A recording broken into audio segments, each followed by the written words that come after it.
चंद्रपुरातल्या वरोरा तालुक्यात जीएमआर ऊर्जा प्रकल्पानं सरकारी जमिनीवर अतिक्रमण करून रेल्वे मार्ग टाकलाय। या प्रकरणी तहसीलदार आणि तलाठ्यांनी केलेल्या तक्रारीनंतर वरोरा पोलीस ठाण्यात कंपनीविरुद्ध गुन्हा दाखल करण्यात आलाय। सामाजिक कार्यकर्त्यांनी 6 महिने पाठपुरावा केल्यावर जिल्हा प्रशासनाला कारवाई करावी लागली आहे। ही रेल्वे लाईन पहा। निमसडा ते डोंगरगाव या दरम्यानची ही आहे 4 किलोमीटरची रेल्वे लाईन। मात्र ही रेल्वे लाईन टाकण्यासाठी 4.5 एकर सरकारी जागेवर अतिक्रमण करण्यात आलंय। जीएमआर कंपनीनं कोळसा वाहतुकीसाठी ही रेल्वे लाईन टाकली आहे। हे काम पूर्ण होईपर्यंत जिल्हा प्रशासनानं दखलही घेतली नाही। पण स्थानिक कार्यकर्ते जैनुद्दीन शेख यांनी 6 महिन्यांपासून अनेक वेळा तक्रारी दिल्या। अखेरीस अनेक वेळा पाठपुरावा केल्यावर कंपनीविरुद्ध गुन्हा दाखल करण्यात आलाय।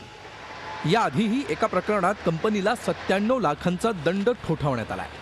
शेतकऱ्यांची जे शेत जमीन होती ते जमीन शेतीसाठी राखीव असताना या ठिकाणी रेल्वे लाईन टाकून याला कमर्शियल झोनमध्ये वापर सुरू आहे। यात शासनाचा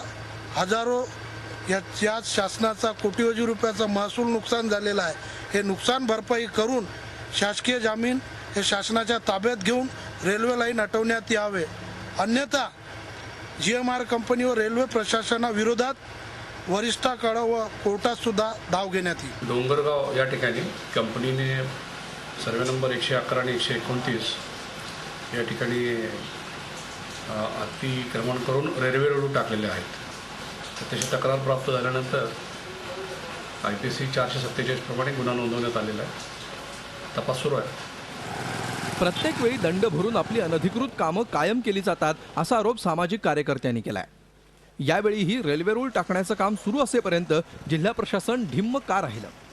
गुन्हा नोंदवायला काम पूर्ण झाल्यावरच मुहूर्त मिळाला का असा सवाल या प्रकरणात विचारला जातोय।